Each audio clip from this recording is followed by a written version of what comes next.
A while back, I did a video on Pastor Mike Winger and homosexuality from his 20 questions.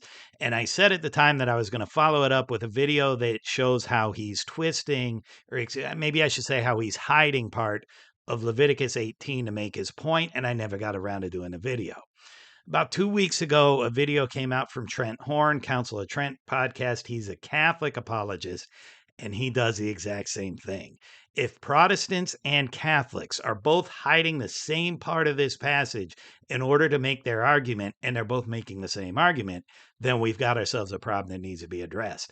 I'm Steve Perry. This is Biblical Anarchy, and today we're going to be addressing that problem. And we're going to start out by taking a look at this clip from Trent Horn, Council of Trent podcast. The Old Testament contains some laws that were only binding upon ancient Israel, the ritual ceremonial laws, and other laws that would be binding for all people in all times and places, the moral law, especially those found in the Ten Commandments. The former ritual laws were temporary in nature. They were meant to keep Israel a unique and holy nation in comparison to the debaucheries of its pagan neighbors. But the latter moral laws, they forbade evils like murder or adultery. These laws were not pedagogical in nature. They were meant to permanently protect God's people from sin. So we see here that Trent is arguing that there's different types of laws inside of the law. Now, this is a Christian argument. This is not a biblical argument. Nowhere in the Bible does it say that. That's not a problem for Trent Horn so much as it is for Pastor Mike Winger because of the whole sola scriptura thing. But either way, the point being, the Bible nowhere divides the law into these are moral laws, these are ceremonial laws, right? It's just not there. This is an argument that Christians are making to defend their point of view, but it's not a biblical argument. And in the next clip, and don't get distracted here because this is not the major point, but in the next clip, Trent is going to contradict himself, I believe, because he's going to say that the laws presented are all moral laws, but one of the laws is child sacrifice. This would be a ceremonial law.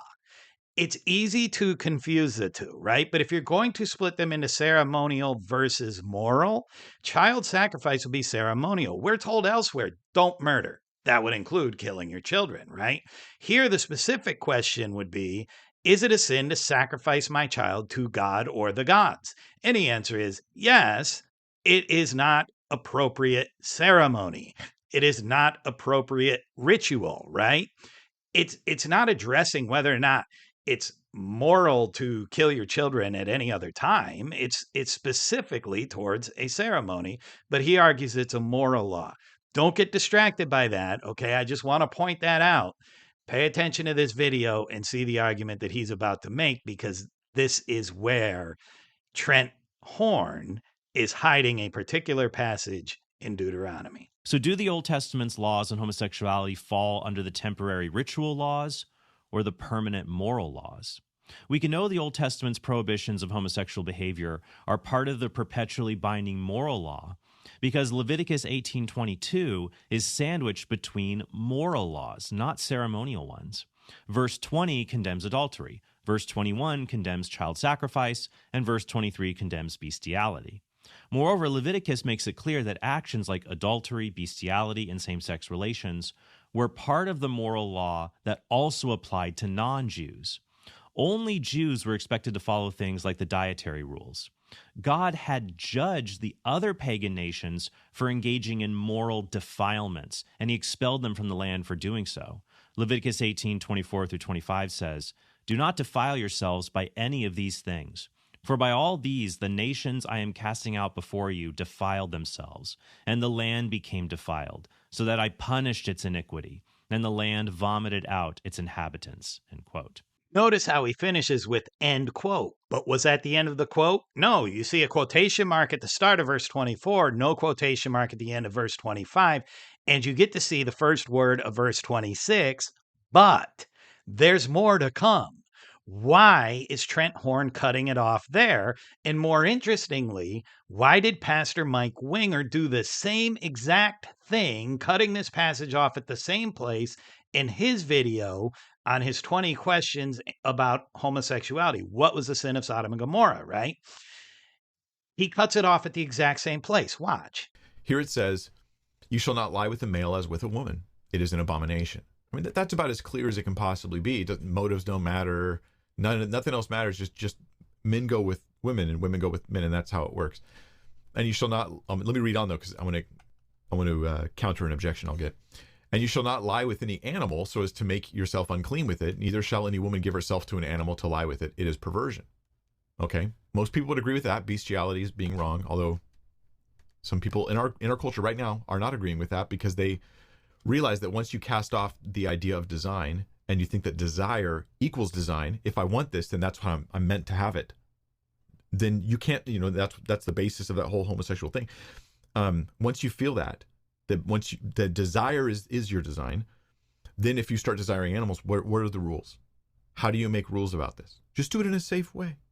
Try to make it consensual somehow or something like that. Like you can't stop the perversion from rolling downhill. It's not possible. And so bestiality is blocked out here. Verse 24, do not make yourselves unclean by any of these things, for by all these, the nations I'm driving out before you have become unclean.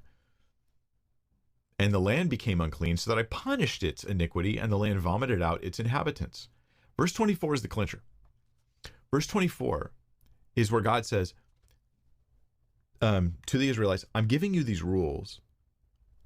And you might go, but that's for the law.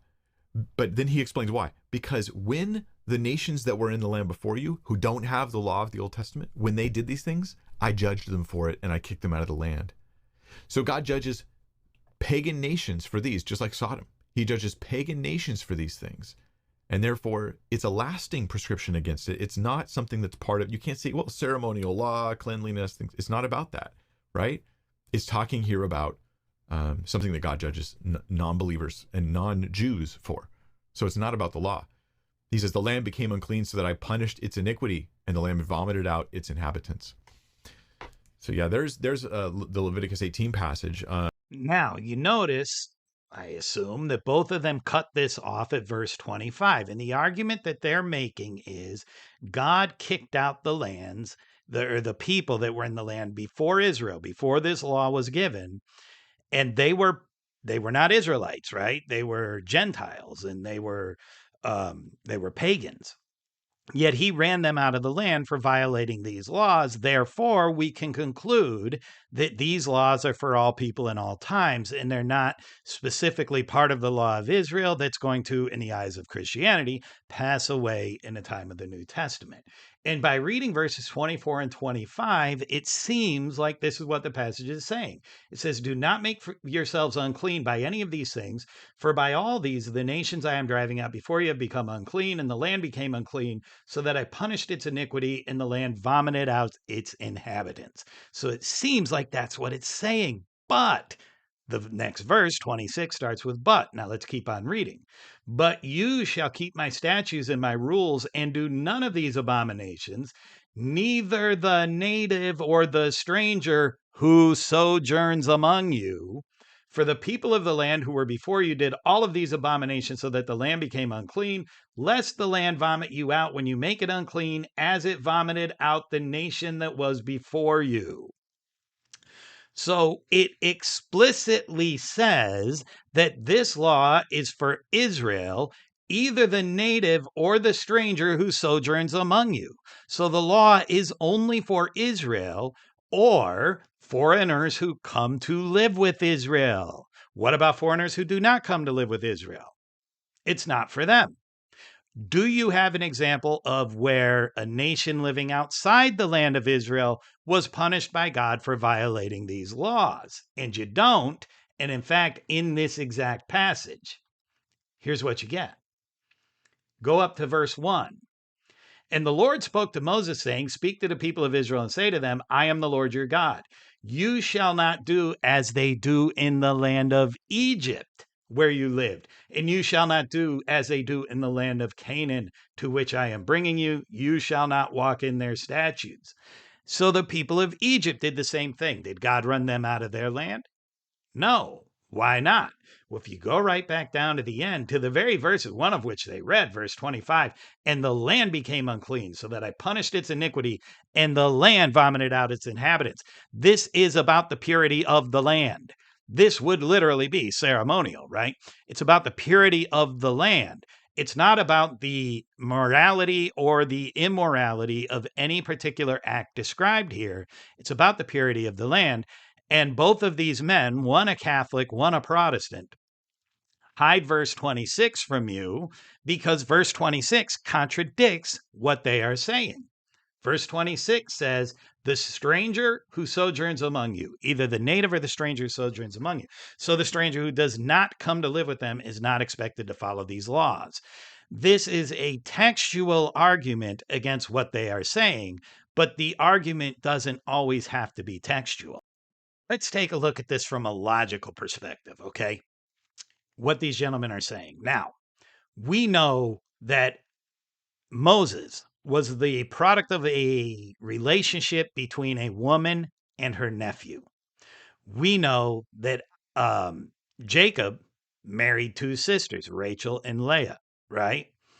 Both of these things are forbidden in Leviticus 18, this very passage that they're referencing. But even crazier, Abraham married his sister Sarah, also forbidden in Leviticus 18. So if we're going to accept the argument of Pastor Mike Winger and Trent Horn here, then we'd have to conclude, because both of them say that Sodom and Gomorrah was about homosexuality, right? I disagree with that, but if we're going to accept that argument, then we would have to say that God stopped to visit Abraham on his way to destroy Sodom and Gomorrah because they're violating Leviticus 18, right? He has to punish them. But he stops to visit Abraham and Sarah, who are also violating Leviticus 18 by being married brother and sister, and decides to bless them with a child before destroying the people of Sodom and Gomorrah for violating the same set of laws. It makes no sense whatsoever. But let's not stop there. Let's go all the way back to the beginning. Both Mike and Trent are in agreement that Adam and Eve are real historical people and that they are the first humans. We are all descendants of Adam and Eve. If you go to Genesis 1, God creates man in his image. He creates male and female, Adam and Eve, right? And he commands them, be fruitful and multiply and replenish the earth. Now, Adam and Eve, under this law, can clearly have relations with each other, and they can have children. There's nothing forbidden for the two of them to have relations. They can have as many children as they want. And you can have basically one pregnancy a year, so there's twins and triplets and all that. But presuming that each birth, since each birth that they had was an individual child as it's recorded, presuming they have an individual child in each verse, it would take 10,000 years for them to have 10,000 children, right? Assuming they, of course, live 10,000 years. In order to fulfill this commandment of being fruitful and multiplying and replenishing the earth, their children are going to have to marry each other, which is forbidden in Leviticus 18. A brother cannot marry his sister in Leviticus 18. Again, if this is for all times and all people and all places, then God literally created man in such a way that man would have no choice but to violate his commands in Leviticus 18 in order to keep his commands in Genesis 1. This is an incoherent, from a logical perspective, what they're saying is completely incoherent. You don't even actually have to look at the text to see that they are misleading you. And that's the point. Now, is that their motivation? I don't know. Is it possible that both of them missed the very next verse and both of them just happen to hide the very next verse in their videos? You know, I like to be gracious and give people the benefit of the doubt, but unfortunately, it's really hard to do. It's hard to imagine that anybody read Leviticus 18 to really study it and see what it's saying and came to the conclusion that this is saying that all people in all times and all places have to follow these laws. These laws are specifically for Israel. As Trent Horn says in the first clip that we played, the laws, the kosher laws, the dietary laws, they're only for the people of Israel. And he's 100% right. All of these laws are only for the people of Israel and for anyone who comes to live in the land of Israel with the Israelites. You have to keep these laws. Why? For the purity of the land. And folks, this isn't just, this is a theme biblically, right? We have the flood. We have the flood that wipes everybody out, and then Noah and his family are brought in as the righteous ones to repopulate the land. We have Sodom and Gomorrah, where everybody's wiped out. Nobody's brought in to populate, but Lot, the righteous one, is taken out to repopulate the area, I guess you would say. And then we have in this story here, or in this law here, it's part of the Exodus where the Canaanites are being wiped off the land for the righteous descendants of Abraham to come in and repopulate the land. Like this is a theme that happens over and over again. What's happening here is we're narrowing down to a specific land where God is coming to live with his people. And in order for God to live in the land of Israel, to live on Mount Zion, to abide in his temple, the land has to be kept clean. So even when we look at the land itself, there's like a stair step of purity, right? So the Holy of Holies, only the high priest can go in there, only one day out of the year. But the sanctuary, where the actual altar is, well, the high priest can go up there and the priest can go there and serve. But the outer sanctuary, only the Israelites who are ritually pure can be in that area. And then the outer courtyards, anybody can be there. Gentiles, who are ritually pure, who come to visit, they can go to that area, but they can't go past there. And then for the land of Israel itself, there are these other laws of purity to keep the land pure where God lives. And that's what this law is explicitly about. It has nothing to do with morality.